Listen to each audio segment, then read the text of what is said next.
Welcome to Bruins Overtime Live, presented by BuyAToyota.com. For offers not seen on TV, visit BuyAToyota.com. Alongside Billy Jaffe and Barry Peterson, I'm Dale Arnold. They're arguing about trades for the trade deadline. And we'll talk about one that already happened. We'll talk about Trent Frederick being dealt to the Edmonton Oilers. We're hot-stoving it. Earlier today. They are hot-stoving it as we're getting ready to go here. Bruins lose 6-3 tonight, final score on a night that was just uninspiring from start to finish. Yeah, very much so. I have lack of emotion, lack of execution, and then I have I felt like lack of leadership out there, Barry. I mean, look, you're missing the captain, and I guess maybe that could be the first thing. You need leaders to lead the way. You don't need to wear a letter on your sweater to lead the way.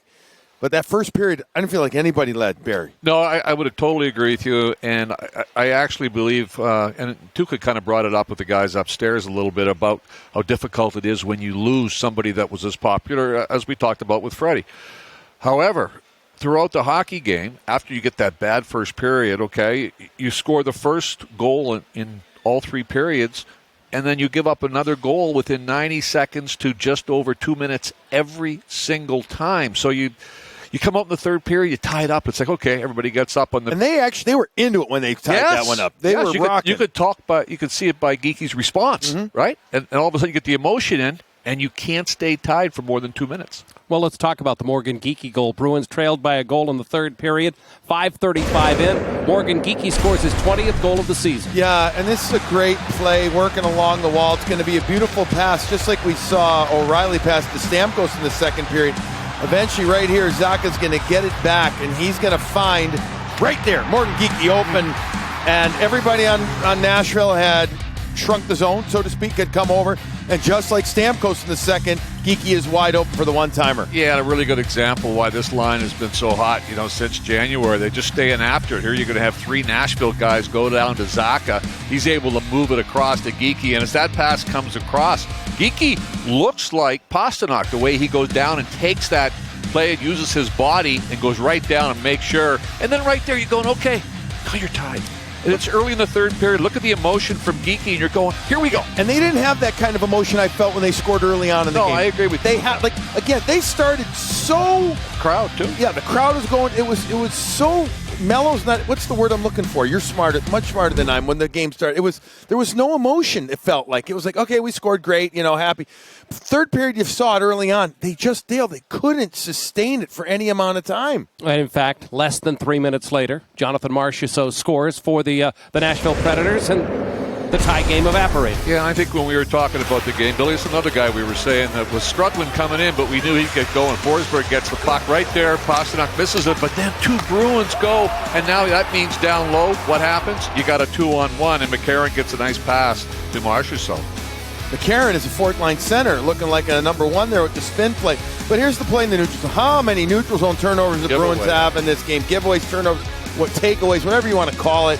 And then they go right back at it. Here's one more look as they watch this. Pasternak's going to commit to that left shoulder, and he gets spun away from easily. But then both Oesterle and Zacha go to him.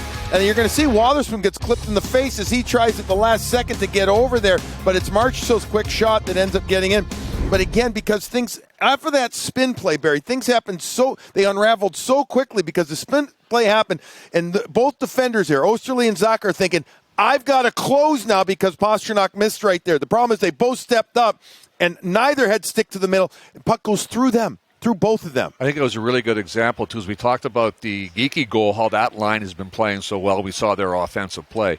But that there, to me, that breakdown on that goal was one of the major mistakes and flaws that I've seen in the Bruins defensively this year in their own end, where one pass will be two guys, they jump out, you leave a... Good point, yeah. You leave behind you a 2-on-1. How many times have we seen that? It's just happened too many times and very uncharacteristic. It's like they want to close faster, close quicker, but that was a reactionary play there, right? Yeah. But they've been wanting to close, and then they open up lanes instead of closing them. Yeah. Another statistical gem from Ty Anderson of 98.5 The Sports Hub.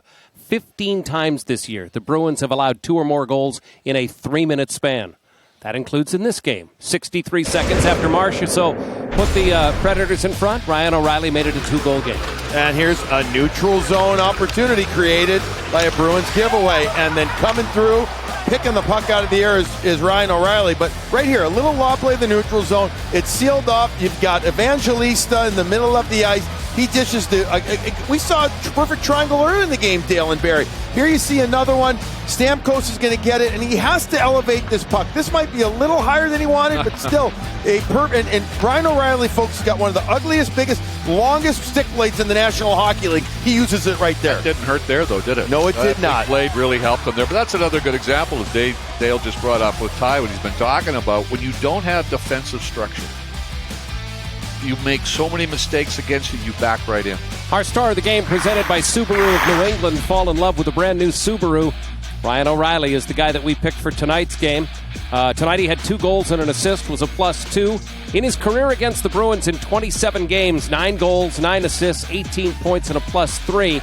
3 game winners in that span as well. Of course, Bruins fans will remember most of those in a blue uniform. Yeah. And the way he was playing tonight, it was almost like you got to wonder if there's a lot of people in stands watching him for a trade, huh? There are. There's no question. But what do they do there? It's one of those conundrums or quandaries when you're saying, like, he's our leader. Yeah. So what do we? He signed for 1 more year. What do we do with him? If we move that, then they're already hurting down the middle as it is. He's their best guy. And Dale, if you end up moving him, then the question is, how do we replace that? A common problem for the Bruins all night long were turnovers in the defensive zone from the first period till the end of the game. D-zone, neutral zone. Well, yeah. And then didn't get any offensive zone going. You're right, partner, though. The Bruins, early on in this one, Barry, we said 3 times in the first 2 minutes. Mark that, meaning they get the puck turnover right here.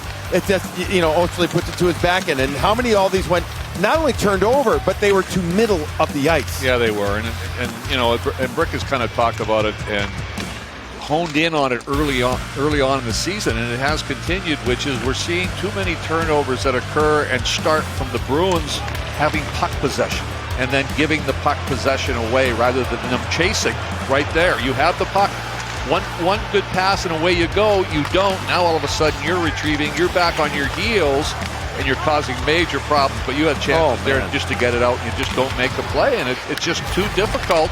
And it's also one of the reasons why you're really struggling offensively to get anything going, because you can't get any you can't get any passing, any support, any triangular support. You make a bad play, now all of a sudden you're back on your heels.